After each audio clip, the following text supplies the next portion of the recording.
Hi everybody, this is Janet Wright, and this is an informational video to explain to you why the back of your aura is so important and what you can do to be more present and flowing back there in the back of your aura, and why you should care. Like, how is it going to impact your daily life if you work on that?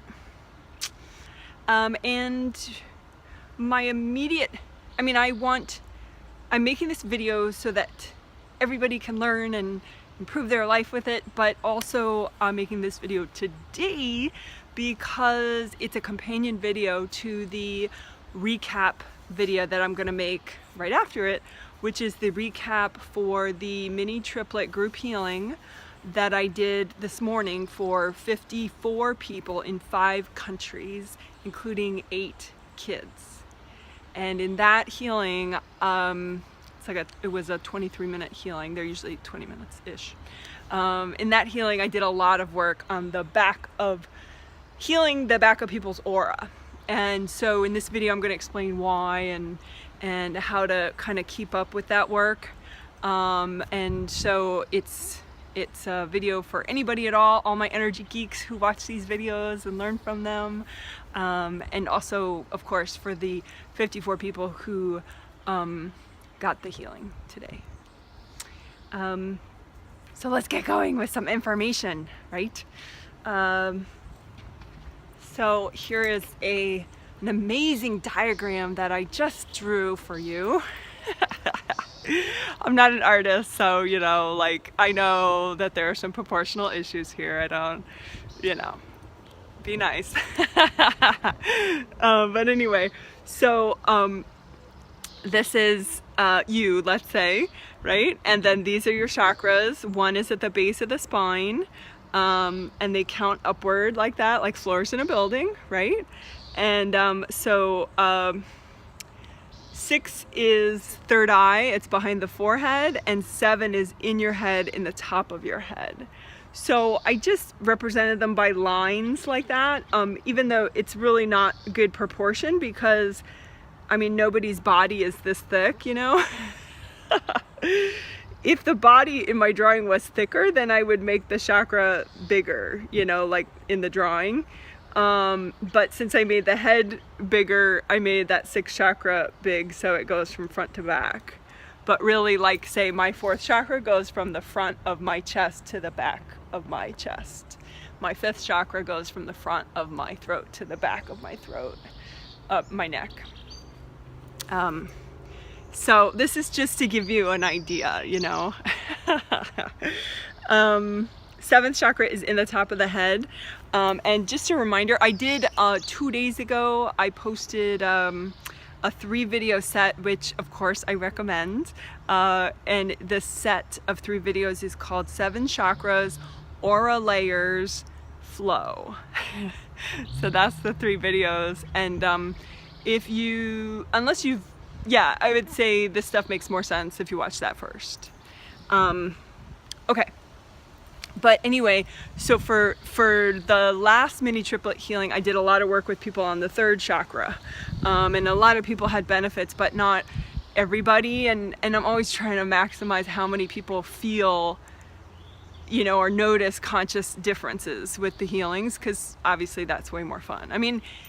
Probably, I'm sure everybody benefited from the Sunday healing, because the triplet healings, there are 3 of them, one on Friday, one on Sunday, one on Tuesday.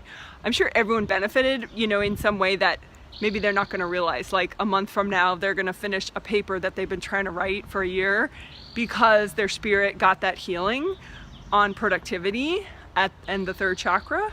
But some people were still too disconnected from some of their lower chakras of their physical body, so they didn't feel the healing, even though their spirit body got the healing, and technically their physical body did too. But if you don't stay in, you don't feel like wow, and the benefits are more delayed, and it's harder for that person to realize it was because of the healing. So anyway, long story short, So Sunday's healing, I thought, okay, well, let's make it all about the third chakra. Mostly, it was about other things too, chakra repair, aura repair, blah, blah, blah. But it was about third chakra, because I wanted to help everybody, but particularly those people that don't feel the healing because they're too far out. They're out of they're disconnected from their body's third chakra, second chakra, and first chakra. And so then they typically don't consciously feel a big difference on the day of the healing. So I did that healing and everybody was like way more productive. Well, the people that normally feel the differences had like really funny productivity improvements or like deeper sleep. But there were people that, like, for example, one guy, his in-laws were staying with him all weekend, so he had a lot of like energy boundary issues with his in-laws, and so that like tangled up his energy too much, and so he was out of even 4-3-2-1 a lot of the time during the weekend. So then it was just too disconnected. So his spirit looks a lot nicer, and his physical body looks his physical body's energy system looks nicer than it would have otherwise, but he didn't like feel, you know, like, wow, I feel so much better. So I was comparing the people that, you know, like what was that tipping point, you know, because there were people with all that third chakra work who felt way more difference than they would have otherwise. But I was like, okay, well, what's the difference between the people that felt the difference and noticed a big difference and people that didn't? And it looked like it was the back of the aura. So that, you know, aura layers, there are 7 layers because each layer is generated by one of your chakras, one of your main chakras up your spine, right? So you have 7 chakras and they each generate a lot of energy if they're healthy. And so, for example, your 7th chakra in your head and the top of your head generates your outermost layer of your aura, which for me, it's like this thick and it's up here. So it's all the way, your 7th layer is your outermost layer of your aura. So my 7th layer is like here, it's here in front, it's here in back, and the 7th layer, it wraps all the way around under your feet. You know, all your layers, they wrap all around, right? So all those people, they weren't like this drawing. Their whole back of their layer was like maybe a third as wide as this drawing. Like this drawing, I specifically, I mean, even though I didn't care like if the fingers were in proportion, and I don't care if the feet are in proportion, I really care that the aura is in proportion. Like this is a healthy aura, you know, with the dimensions of it. Like it goes way above the head, way below the feet, way behind you. And the people that didn't feel a conscious difference or didn't notice a conscious difference with the healing, they got tangled up in personal dramas. Like one woman, she's been in this work conflict. I don't know if she's conscious of it, but she's been in this work conflict since like last Wednesday. So her energy was just way too tangled up to be present enough to notice a difference after each healing. And she too, the back of her aura was like super flat and heavy and dark. This other guy, same thing. But a lot of times, you know, several things happen at once, you know, like this guy, this other guy, you know, his work is really busy right now. So he just figured, well, I feel off because my work is busy. You know, people always think of the external reason, you know, like, oh, my in-laws are visiting, or, oh, my work is busy, or, oh, this woman, you know, she's a real, you know, she's really bugging me at my work, you know, whatever, right? But people don't think of it in terms of their energy field, but they need to, because this is the fix. You can't make your work not busy. You can't, you know, remove some person from your work. You know, you can't, I mean, you can choose to have your in-laws visit or not, but sometimes, you know, you actually like them too, you know, so it's worth it. Sometimes it's not, but sometimes it is worth it, and you know, you want to have them over, you know. And so if you feel really off, here's the reason, not your in-laws or your work or your coworker. It's here. So anyway, so those people, they had this really dark, heavy back of their layer of their aura, kind of like when I was visualizing it, was like, ugh, you know, like kind of like that's the stuff that bad dreams are made of. It was like shadowy and stuck and heavy, you know, whereas the front of their aura was pretty okay because of the healings they'd been getting. I mean, I heal front and back, but I didn't do any extra at the back. I think because I forget that people tend to not do work in the back. Like, I do work in the back, so the back of my aura is nice and sparkly and flowy and big. But because it's important, you know, it really affects how you feel. So anyway, like, say the guy whose in-laws were visiting all weekend. He actually meditates, I'm pretty sure, and because whenever he and I have done phone sessions in the past, I can teach him like all sorts of stuff, and he's like, oh my gosh, I really feel that, da, da, da, da. So I was surprised that his in-laws visiting threw him off that much, you know, particularly because he was getting these healings. But what I noticed was, I guess he had just forgotten recently about the back of his aura, like maybe in the last 2 months, he hadn't been working the back of his aura. So maybe he'd been grounding and doing a little chakra opening up, but just kind of forgetting about the backs of the chakras and the back of the aura, which is super, super common. But that's why he wasn't able to detangle from his in-laws when, you know, he couldn't physically just walk away from them because they're in his kitchen and in his living room all weekend. So like, this is your turf, you know, and if somebody is tangled up here, like they're a little invasive, you know, they're like, oh my God, your grandson is so beautiful, you know, so they're like totally in your face. If you have flow back here and strength and you're releasing energy in the back, it's kind of like you can just pivot and, you know, and detangle and be okay.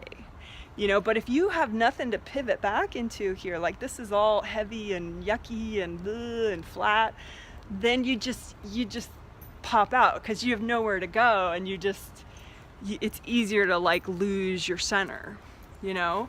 Be centered. Being centered means that you're in the sides of your aura, you're in the back, you're in the front, like, you know, you got your flow like all over, not just here. And I specifically put the arms like this because I think this is why, well, partly why, you know, everybody fixates on the front of their aura is because, you know, your hands just naturally go forward, like right in front of you. Your hands do kind of go back, but not real easily, you know? So, so I think that's why, like, people just forget about back there. They don't really think about it, you know, but you should, because then when your in-laws visit, if you know, they're like, oh my God, your grandson is so handsome, he's so clever, then you just kind of pivot back and clear this, and then you're cool. And then you're like, yes, my grandson is amazing, you know? So, so that's that, right? So, I like the colors. I used to just be like, oh, whatever color, you know, for your chakras. But I've kind of warmed up to that whole rainbow thing in recent years. So like red at the first chakra, second orange, third yellow, fourth green, fifth like a light blue, sixth in the third eye like a deeper blue, like maybe a cobalt, and seventh chakra in the head, in the top of the head, a purple. So red, orange, yellow, green, blue, blue, purple. And so that means that that's going to be the colors of your aura layers too.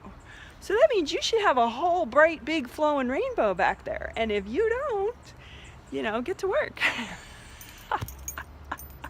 But the thing is, you know, it's not, I mean, you could do the 30-second version of it. Like the 30-second version of getting to work is like 1,000,000 times better than the 0-second version of it, you know? So that's the part that I'm gonna walk you through at the end of this video, is just the 30-second version of it, okay? But I do wanna go over one little concept about chakra shape, which is gone over in more detail in the Psychic Chakras. Well, Psychic Chakras 101 is like an old video I made years ago. And that one talks about chakra shape, Psychic Chakras 101. But the new one that I made 2 days ago, that I think is more fun. I mean, the other one's really informative and good, but I like the new one. So, so anyway, that one, like I said, it's a playlist of 3 videos called 7 Chakras, Aura Layers, Flow. But anyway, So chakras 1 through 6, energy flows in the front and spins around in the chakra and flows out the back, right? So that means you should have a lot of energy flowing out the back. So like, for example, 4th chakra flows out to the 4th layer in the back, and it all just flows downward. So that's how you get this, you know, all around. Like your red is your first layer, so it's like closest to your body. And then orange is a little bit out from that, and then yellow, green, blue, blue, violet. So anyway, that's enough with this diagram. So the only other thing I need to, well, also there's a video which is old. It's in my playlist called Strong Energy Boundaries. I do like that playlist. I listened to it while I made breakfast this morning. And also when I fed my cats. I think that's good, you know, like half listen to things. Like if you don't have time to set aside for something, you know, just half listen while you're doing something else that is relatively mindless, like, you know, cooking breakfast. But anyway, Strong Energy Boundaries, the 4th video in that set of 5 videos is called Removing Energy Cords. Yada yada, something else. But anyway, so that's a good one to remind yourself of, like energy cords and what they are. But you could play that whole playlist, you know, just while you make breakfast. Okay, so the quick version of taking care of the back of your aura is you make a copy of it out in front of you, a small 3D copy. So it could be, you know, it could be like this size, you know, out in front of you, right? So this big, you know, right out in front of you.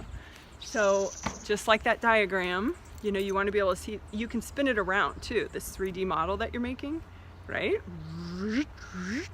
How cool. So have the back of your aura right in front of you, you know, just go so you can see the back, and then be like, oh my gosh, what am I doing keeping all this gunk back here, right? And then just, you know, make sure the grounding comes all the way in the back and make it pretty, like a red or orange or yellow grounding with your intention. Just redo it, make it nice and wide, just like in this diagram. There's a wide grounding, not like a little skinny rope, but a wide one. I like doing it, pulling it up high, so it goes as high as my 3rd chakra, which is, you know, here's your sternum, this bone that goes down, and then when your sternum ends, that's where your 3rd chakra is, chakra number 3. That's what I did a lot with my triplet people in the June 11th healing, a lot of the Sunday healing. But I have nice videos, the old ones, but they're good, where you can use your clairvoyance, like your imagination and visualization, to clear your 3rd, or you can use your hands to clear your 3rd. I have one that you use your hands to clean your 3rd, and one that you visualize and use your imagination to clear your 3rd. Anyway, okay, so nice wide grounding. That's why I picked up this diagram again. So just create, you know, you have your copy of your aura out in front of you, you're facing the back of it. So you see the back of your aura, and if you see all black, it could be because that's what it is. Because I looked at a lot of these people, and the best, I mean, some people had a real nice flowing, vivid back of their aura, but a lot of people maybe had like a watercolory bunch of colors, you know, very faint. And then, you know, the people that didn't feel their other healings, they had like real dark, compressed blah, back there. So you got the nice wide grounding, make it red, orange, or yellow, and then comb downward, just lots of gold light from your hands. Gold light comes out of your hand chakra in the palm of your hand and in your fingertips. I mean, these generate energy. They don't have to generate gold light. You can set them with your intention to generate whatever vibration that you want. I just feel like gold is a nice vibration to help you let go of your resistance and clear everything out of your space. So just drench it with lots of gold light back there, and you can just kind of fluff out the back, you know, like expand it, you know, like you know, if it's like hair, you'd be like going like this, right? That's what you're doing, but it's to the back of your aura. So just kind of, you know, poof it out. And you may have to heal the top of your aura a little bit while you're at it. Even mine, that's why I got so distracted a minute ago. Someone threw some energy at me, so I have this little like rip right in my aura right there. So that made me distracted and unfocused. There we go. So that healed up. Yay! If you want to know more about energy wax, WHACKS, which are rips and tears in the aura, I have 2 videos, Energy Wax Part 1 and Energy Wax Part 2. See, now I feel a little more focused. So anyway, you imagine the copy out in front of you and just comb through it and just expand it with your intention and with the gold light. And some days, you know, I feel like gold light is fine. Some days gold water, gold soap, some days gold fire, you know, whatever you feel like is going to get this junk out that is back there. And then it's just compressed energy. Like it could be energy blocks from past lives. It could be energy blocks from yesterday, from last week, last year, 10 years ago, whatever. So you're just combing them out, and with your intention and the gold light and your imagination. And even if you don't see a thing, like all you see is black everywhere, so you don't even see the form of what you're doing with the back of your aura, you don't see a bubble, you don't see anything like that, just imagine it. You know, like if I told you, okay, this really skinny guy has a big smile and he's wearing a big hat, you would imagine that, right? Skinny guy, big smile, big hat, right? So this is how you imagine. You just imagine it. You know, you don't have to see it like you can see this, you know, just imagine it like as if you're reading a story. And you see the back of the aura and it's kind of like, woo. And so you use lots of gold light and you wash it out. And you just be patient. You just remind yourself like, well, 30 seconds is better than 0 seconds, right? And just like I needed, you know, repair the top of your aura a little bit just so it's nice and mended up and poofy and there's no rips leaking out energy. And then just for good measure, comb out the front just a little bit of your aura. You could spin around your model, right? So the front is facing you. And again, this is a copy, a 3D copy of your aura. And just comb it out. And then that's it. So when you're done, just, you know, you don't need the copy anymore because it's you. Okay, so I hope that made sense. And now you know what the back of your aura is all about and why it's really important for like energy, self-defense and boundaries and having a good weekend even when your in-laws are visiting. And being able to feel the triplet healing, group healings more. So anyway, hope that helped. And you know, this video I think is useful information, and if you think it's useful information, please give it a thumbs up. Please consider posting some kind of feedback under it, because YouTube computers kind of watch that. They watch, you know, what videos get the thumbs up, what videos you watch to the end, what videos get the comments, and they're much more likely to suggest those videos to other people. And obviously that helps other people learn about the back of their aura. Because if we all had like flowy, rainbowy backs of our auras, like this world would be even better. Okay, bye.